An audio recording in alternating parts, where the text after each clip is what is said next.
찾아 나온 저희들 위해 말씀을 통해 은혜 받게 하시고 우리의 삶이 새롭게 거듭나는 놀라운 은혜의 시간으로 성령 하나님 함께하여 주옵소서. 예수님의 거룩하신 이름으로 기도하옵나이다. 아멘. 오늘은 성령 강림 후 첫째 주일이고 환경주일입니다.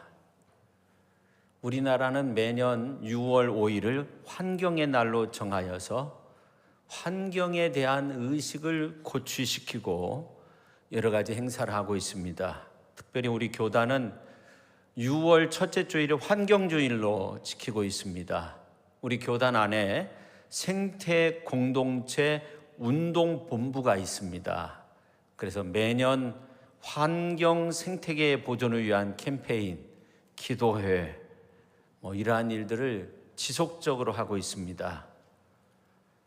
생명 경시 풍조와 함께 생명을 파괴시키는 여러 가지 상황들을 지적하면서 생명 살리는 데 큰 관심을 두고 있습니다.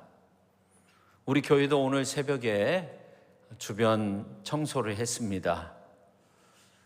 인류는 불을 찾아낸 이래 계속적으로 새로운 에너지를 찾아내려는 그러한 노력을 끊임없이 해왔다고 합니다.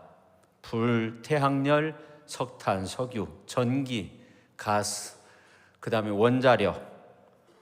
원자력이 이제 7번째 나온 것이다 해서 제7의 에너지 그렇게 부르고 있는데, 그러면 이제 제8의 에너지는 어떻게 되어야 하는가 사람들이 연구하면서 이제 앞으로는 공해를 해결해야 된다.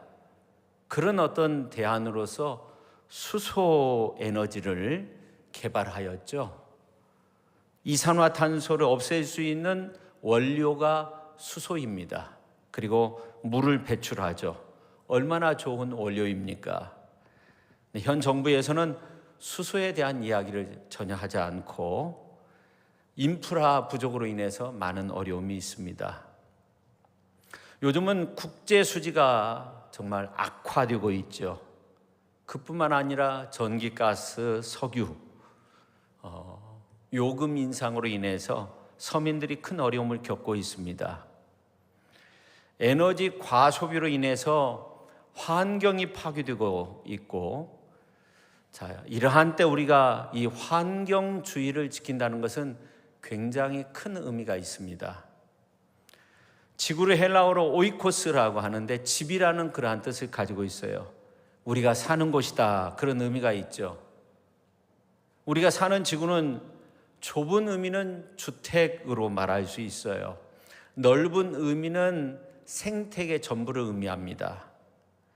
우리는 지구라는 넓은 집에서 편안하게 살고 있는데 자연의 넓은 품 안에서 잘 지내고 있는 겁니다.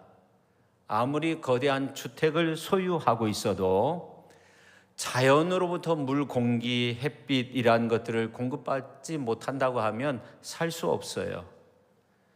그러니까 진정한 주택은 하나님의 창조해 놓은 자연 환경, 그렇게 말할 수 있어요.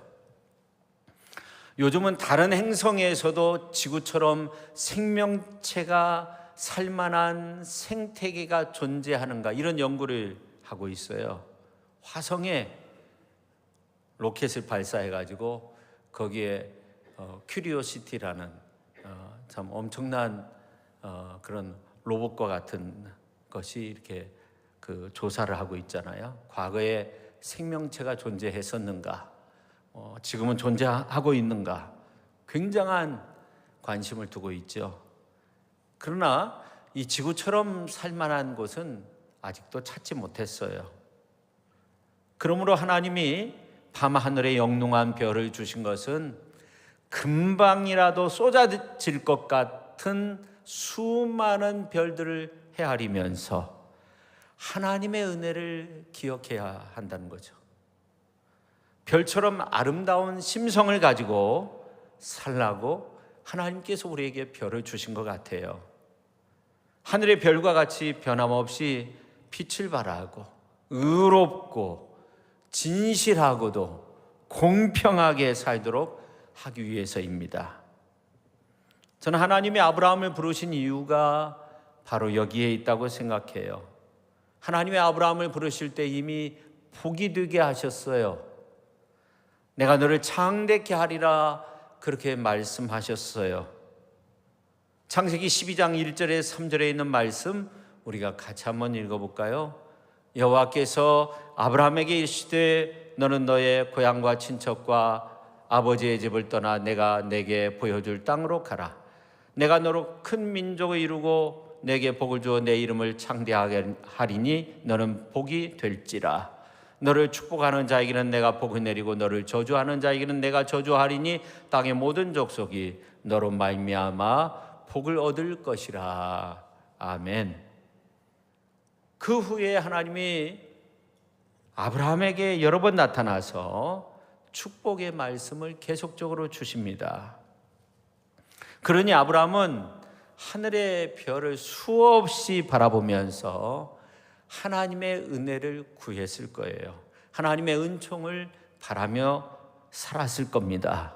성도 여러분, 아브라함이 하나님의 약속의 말씀을 듣고 나서 얼마나 무수한 별들을 바라보면서 그것을 헤아리면서 살았겠어요.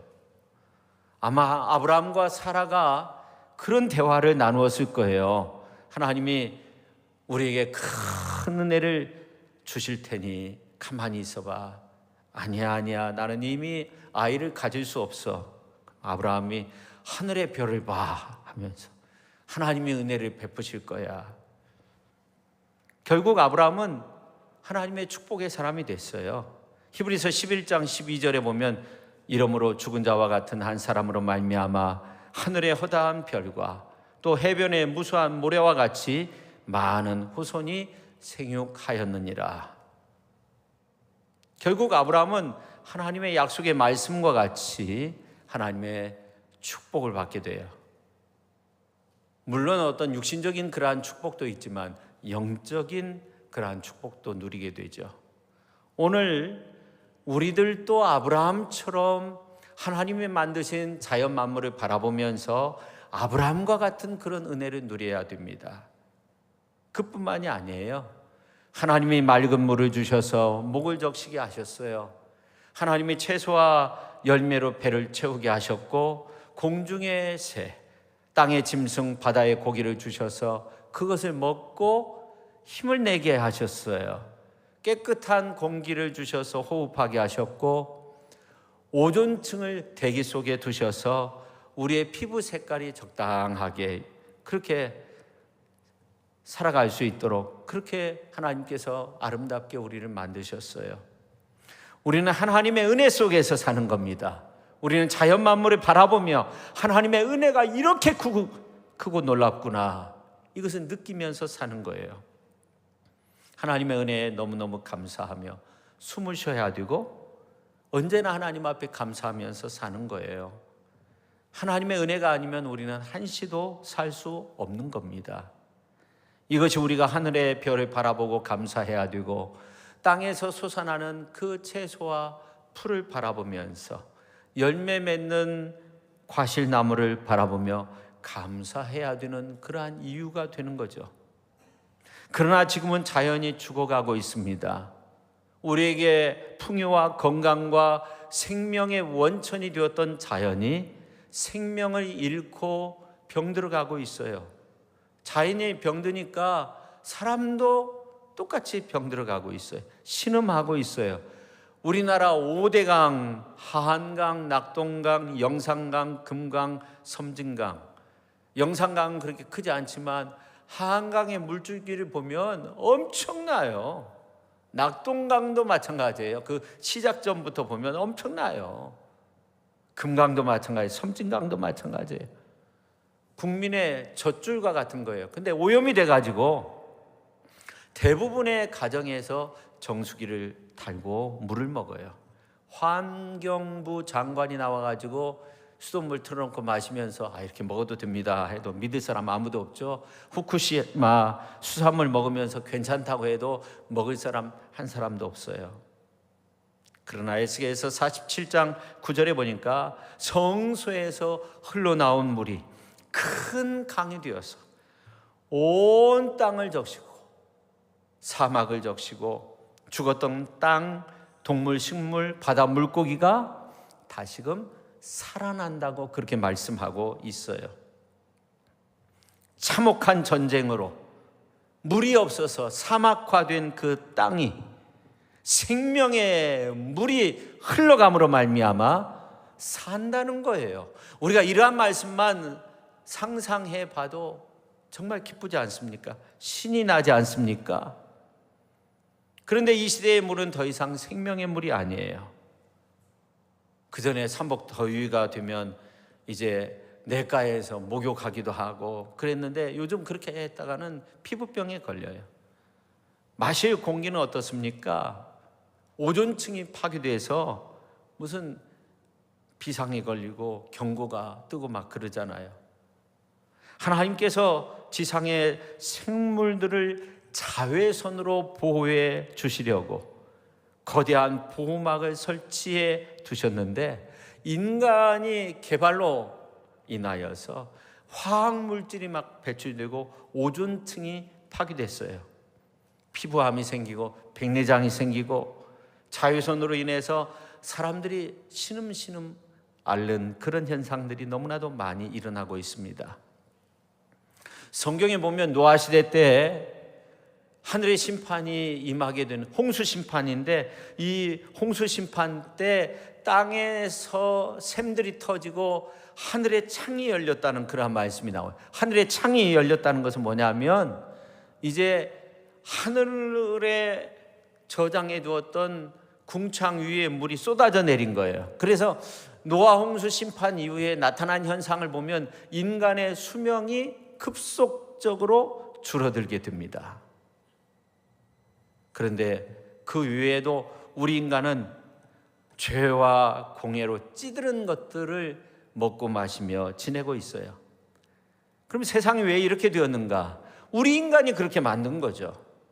자연을 공격하고 생명력 잃게 만들고 자연의 생명을 자꾸만 죽게 한 그 범인은 우리 인간이죠.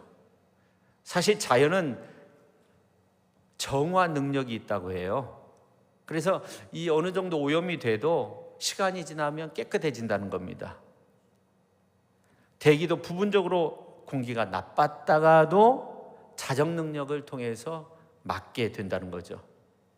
근데 인간의 어떤 욕심, 무절제한 개발로 인해서 이런 자정 능력까지 마비됐어요.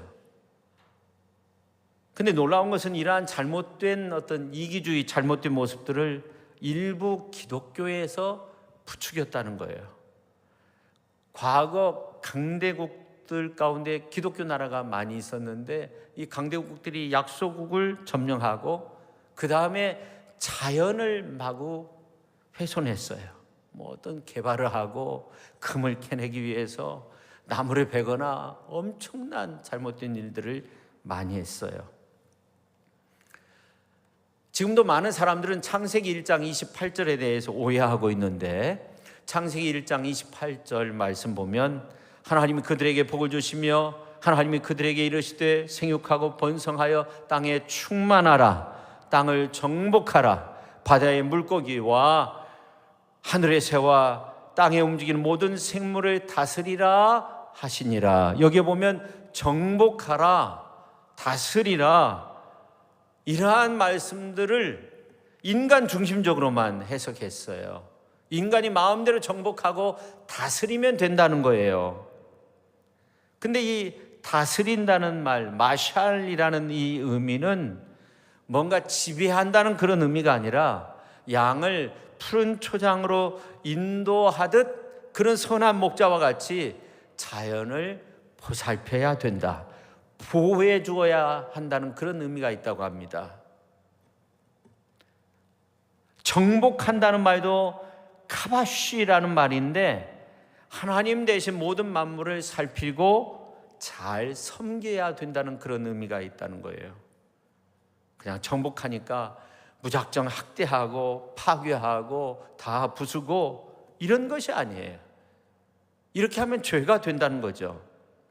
여러분, 신명기에 있는 말씀을 보면 동식물에 대한 인간의 태도가 이렇게 되어야 한다고 그렇게 말씀하고 있는데, 공동번역 성경으로 보면 신명기 22장 6절 7절에 있는 말씀을 보면, 길을 가다가 나무 위나 땅바닥에서 새끼나 알이 들어있는 새집을 보았을 때, 그런 경우 있잖아요. 새집에서 이제 어미새가 그 알을 품고 있던지 아무튼, 자, 이렇게 보았을 때 어미가 새끼나 알을 품고 있거든 어미째 새끼를 잡지 말라. 어미는 날려보내고 새끼를 잡아다 키라는 거예요. 어미 잡아서 그것을 먹으려고 하지 말고 어떻게 해야 돼요? 새끼를 잡아서 키워야 된다는 거예요. 보호해 주어야 된다는 거예요. 근데 참 놀라운 것은 그 다음 말씀을 보면 오래 산다는 거예요. 그렇게 해야 오래 산다는 그런 말씀이 나와요. 장수한다는 거예요. 또 신명기 25장 4절에 보면 곡식 떠는 소의 입에 망을 씌우지 말라, 그런 말씀이 있어요. 망을 씌우지 말라. 그 다음에 신명기 20장 19절에 있는 말씀을 보면 한 성읍을 함락시키고 포위 공격하는데 오랜 세월이 걸리더라도 거기에 있는 나무를 도끼로 마구 찍어내지 말라. 들에 서 있는 나무가 사람처럼 너희를 피하여 성 안으로 들어갈 리가 없지 않느냐, 그런 말씀이 있어요. 어떤 한 성읍을 공격하기 위해서, 함락시키기 위해서 성 밖에 많은 나무가 장애물이 되는 거예요. 그럼 그거 베지 말라는 거예요. 불살하지 말라는 거예요. 없애지 말라는 거예요. 그 나무가 너희를 피해서 성읍 안으로 들어가는 거 아니라는 거예요. 나무 하나도 여기 소중하게, 새 한 마리도 소중하게 생각할 수 있어야 된다는 거죠. 하나님이 만드신 피조 세계이기 때문에 그렇습니다. 그러면 우리가 이 지구를 어떻게 해야 됩니까? 이제는 어떤 생명신학, 환경신학, 자연신학, 이러한 것들을 새롭게 정립해야 되는 거죠. 우리는 이걸 실천할 수 있어야 되고 자녀에게도 가르칠 수 있어야 돼요. 이제는 인간이 땅의 일부라는 그러한 개념을 가지고 있어야 돼요. 우리 인간은 땅에서 와서 땅으로 가는 거예요. 물론 이제 화장해서 그것을 이제 뿌리기도 하고 아니면 보관해 놓기도 하고 그렇지만, 이건 이제 원소를 태워서 보내는 거지만, 원래 인간은 흙으로 만들었어요. 하나님께서 흙으로 돌아갈 수밖에 없는 존재예요. 이러한 사실을 겸허하게 받아들일 때 우리의 삶의 변화가 나타나게 되는 거예요. 내 욕심, 내 안일, 내 편리, 이기주의, 이러한 생활 자세를 회개하고 청산해야 된다는 거죠. 우리 모두가 자연훼손, 환경오염으로 지구를 병들게 만든 죄인임을 인정해야 돼요. 이제는 자연환경을 보호해줘야 하는 겁니다. 유엔 사무총장이 이런 말을 한 적이 있어요. 만약 우리가 지금과 같은 개발과 파괴의 길을 계속적으로 한다면 문명의 종말을 맞게 될 수밖에 없다는 거예요. 상당히 오래전에 이런 경고를 했어요. 여러분, 십자가형 다음에 가장 인간을 잔인하게 죽이는 방법이 뭐냐면 시신과 함께 죄수를 포개어서 결박시킨다는 거예요. 그러면 시신과 함께 이제 산 사람도 함께 썩어간다는 거예요. 여러분, 환경오염, 자연 파괴, 나 하나쯤이야. 나중에 뭐 일어날 일 알 게 뭐야. 지금 내가 편하면 되는 거 아니야. 근데 이게 거기서부터 자연의 파괴가 시작이 되는 거죠. 그래서 이 환경운동, 자연보호, 우리 교회가 해나가야 되는 거예요. 교회가 병든 사람 위로하고 위에서 기도해주고 이런 것도 필요하지만, 이제는 맑은 공기, 맑은 물, 좋은 환경 살리는 자연과 함께하는, 자연을 사랑할 수 있는 그러한 운동을 전개할 수 있어야 됩니다. 한국 교회는 민족이 어려울 때 사회의식을 계몽시켰어요. 물산 장려운동, 금주 금연운동, 3.1운동, 6.25 이후 도덕 재무장운동, 이러한 일을 했어요. 지금 서울에서 서울국제환경영화제가 내일 모레까지 진행되는 것으로 알고 있는데 벌써 20번째라고 해요. 근데 이 영화를 보려고 하는 사람들이 엄청나게 많아요. 전부 다 매진이라는 거예요. 물론 이제 대부분 무료인데, 근데 영화를 보면서 기부할 수도 있어요. 인터넷으로도 볼 수 있다고 해요. 자녀들과 함께 이렇게 한번 보면 좋을 것 같은데, 오늘 이제 요한계시록에 있는 말씀을 보면, 이 요한계시록은 사도 요한이 반모섬에서 유배 생활하는 가운데 하나님의 계시를 받게 되잖아요. 예수 그리스도의 계시. 그 계시의 말씀이 22장까지 있는데 6장에서 18장 내용이 중심 내용이에요. 그 중심 내용을 보면 어떤 내용이냐면 환경의 재앙에 관한 그러한 말씀이 나오는 겁니다. 그래서 6장 1절에서 8장 5절까지는 7인을 떼면서 재앙에 관한 말씀이 나오고, 그 다음에 8장 6절에서 14장 20절까지 보면 7나팔을 불면서 재앙이 커지는 그런 내용이 나오고, 그 다음에 15장에서 19장 5절까지 보면 7대접의 재앙이 나옵니다.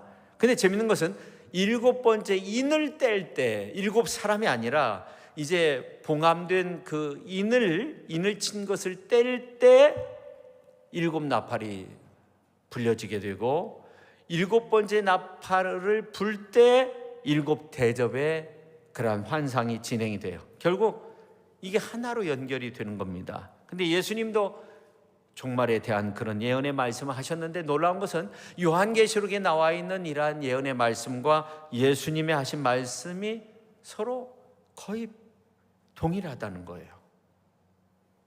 근데 이러한 말씀의 공통 내용을 보면 세상 끝날이 오기 전에 환란이 있고 재앙이 있는데, 그 첫 번째가 난리가 일어나고, 두 번째가 전쟁과 내란이 일어나고, 세 번째가 흉년과 배고픔이 있고, 네 번째가 기근과 굶주림의 고통이 있고, 적그리스도의 출현이 있고, 성도의 고난이 있고, 하늘의 여러 가지 징조가 나타나게 된다는 겁니다.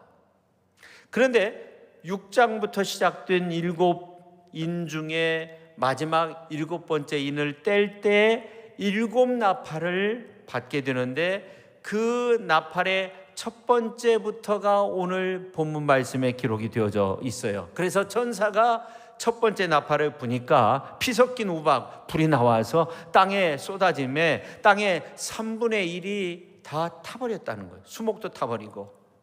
여러분, 지금 지구상의 모습을 보십시오. 날씨가 뜨거우니까 일부러 무슨 불을 지르거나 무슨 전기 합선으로 인해서 불이 나는 것이 아니에요. 그냥 불이 붙는 거예요. 둘째 천사가 나팔을 부니까 어떻게 돼요? 불 붙는 큰 산과 같은 것이 바다에 또 던져지게 된다는 거예요.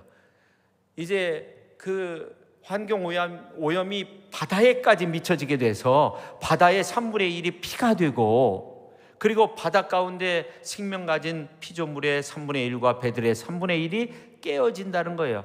환경 오염으로 인해서 대재앙이 있게 된다는 거예요.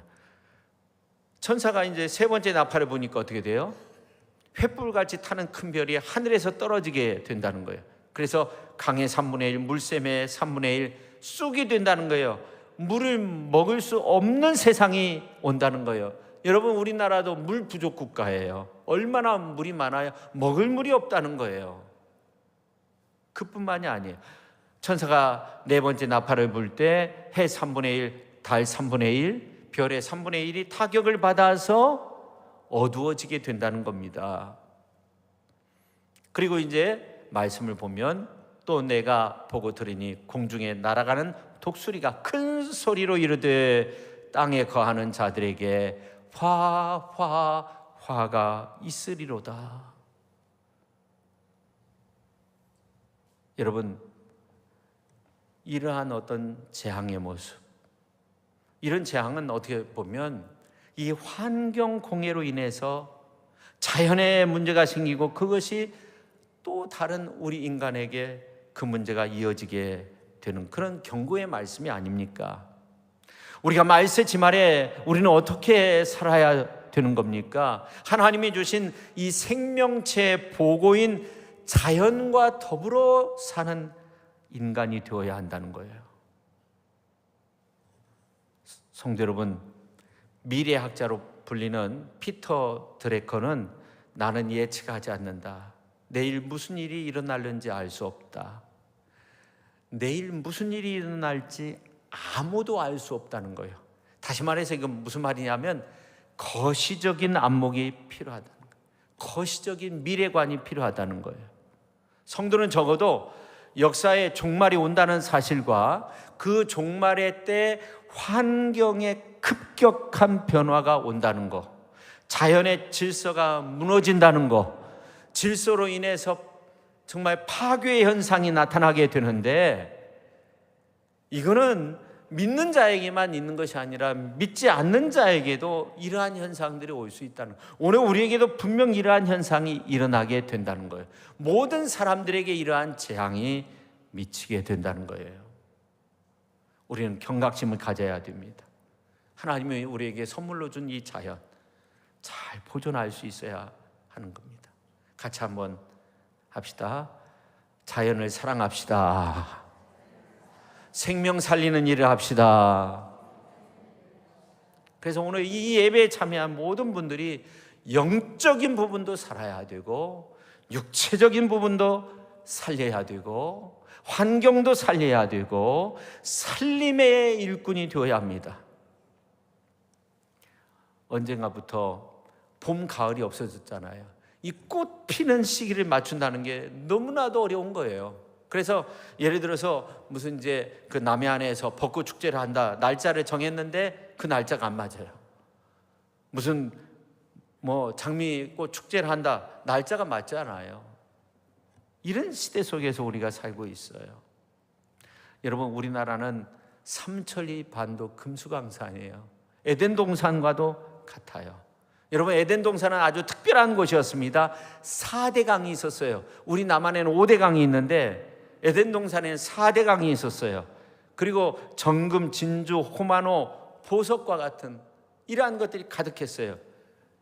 우리나라도 정금이 많이 났다고 하잖아요. 지금 많이 캐서 그렇지. 사금도 많고 그랬다고 하잖아요. 아담과 하와가 에덴 동산에서 아주 행복하게 살았어요. 우리나라 정말 살기 좋은 곳이에요. 비행기 타고 몇 시간만 가보세요. 야, 이런 곳에서 어떻게 살지? 이렇게 물이 없는 곳도 있나? 그런 생각을 하게 돼요. 근데 아담과 하와가 정말 행복하게 살았어요. 근데 아담과 하와에게 한 가지 명령이 주어졌어요. 선악과는 따먹지 말라는 거예요. 오늘 우리에게도 한 가지 사명이 있어요. 창세기에 주어지는 사명이에요. 창세기 2장 15절에 보면은 그것을 경작하며 지키게 하시고 다스리며 지키게 하라, 그런 해석도 있는데, 이거는 하나님께서 우리에게 주신 이 자연 만물을 경작하고, 그러니까 이 자연을 보호하고 자연을 살려내야 한다는 그런 말씀이에요. 현재 환경 대재앙을 경험하고 있는 우리는요, 한 가지 사명이 있다는 것을 알아야 돼요. 에덴 동산을 지켜야 돼요. 자연을 쉬게 하는 것이 아니라 이제 자연을 보호해 주어야 되고 자연이 정말 숨 쉴 수 있게 만들어야 하는 겁니다. 그 피너츠 만화 중에 찰리 브라운이 음식을 가득 담아가지고 스누피, 개죠, 개. 스누피한테 이제 이것은 오늘 먹을 거고 이것은 내일 먹을 거야 해가지고 그것을 맛있는 것을 잔뜩 갖다 줘요. 그러니까 이 스누피가 오늘 걸 먹었어요. 이건 이제 내일 먹어야 돼. 내일은 먹을 거 없으니까 이건 내일 먹어야 되는데 이 스누피가 오늘 거 먹고 나니까 계속적으로 생각나는 것이 뭐냐면 내일 먹을 것이 남아있는데 이거 먹고 싶은 거예요. 오늘 한 그릇, 내일 한 그릇 먹어야 되는데, 그래서 누워서 도저히 참을 수가 없어서 어떻게 해요? 나머지 내일 것까지 다 먹어버려요. 그리고 하는 말이 뭔지 아세요? 먹고 나니까 참 기분이 좋구나. 그리고 한 말이 뭔지 아세요? 일단 먹고 보는 거야. 우리 인간의 모습, 저와 여러분의 모습도 비슷하지 않습니까? 이 자연 환경을 우리가 잘 보존해야 되는데 그냥 나 살고 있을 때 그냥 마음대로 사는 거예요. 엄청나게 막 자연 공해 막 엄청나게. 우리 인간의 모습이 다 그런 것 같아요. 조금 있으면 이제 30년 후면, 이제 40년 후면 지구가 어떻게 될지 몰라요. 할 수만 있으면 오늘을 즐기라는 말이 이게 잘못된 말이에요. 그렇게 살아서는 안 되는 거죠. 그렇잖아요. 이건 다른 쪽에 적용할 수 있는 말이지 자연을 훼손하면서 살라는 그런 말은 아니에요. 오늘 요한계시록에 있는 말씀을 보세요. 자연과 함께 살라고 그렇게 경고하고 있는 거 아닙니까? 워즈비 목사님이 죄를 지을 수 있는 자유, 이건 가장 지독한 노예 상태와 같다는 거예요. 죄 짓는 자유는요, 가장 지독한 자유라는 거예요. 가장 지독한 노예 상태의 자유라는 거예요. 그러니까 이 자연을 파괴하는 이 행위는 우리를 정말 가장 무서운 재앙으로 이끄는 그런 어떤 노예 상태로 우리를 만들게 하는 거죠. 예를 들어서 지리산을 완전히 막 다 평지화시키고 그런다고 한번 생각해 보세요. 어떻게 되겠어요? 이 나라가 어떻게 되겠어요? 여러분, 자연과 함께 그렇게 행복하게 살기 위해서 우리가 기도하고 자연을 보호할 수 있는 우리 모두가 될 수 있기를 예수님의 이름으로 축원합니다. 기도하겠습니다. 하나님 아버지, 오늘 요한계시록의 말씀을 통해서 오늘에 만족하며 자연을 파괴하고 그 한중심에 있는 우리를 향해 주님은 말씀하고 경고하고 있음을 알았습니다. 말세가 되면 환경 파괴로 인한, 자연 파괴로 인한 그러한 현상들이 나타나게 될 수밖에 없는데, 하나님 아버지, 그 모든 것들은 우리 인간의 욕심과 죄 때문인 것으로 우리가 분명히 알고 깨닫게 됩니다.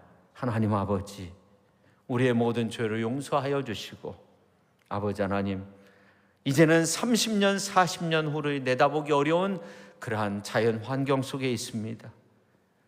이제 이 지구촌의 온도가 어느 정도까지 올라갈 건가 걱정할 수밖에 없고, 이 환경이 어떻게 변할 건가 우리는 앞을 내다볼 수 없는 가운데 있습니다.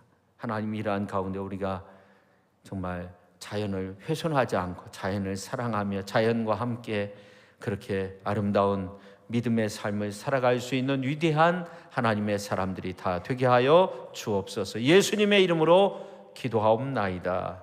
아멘. 찬송가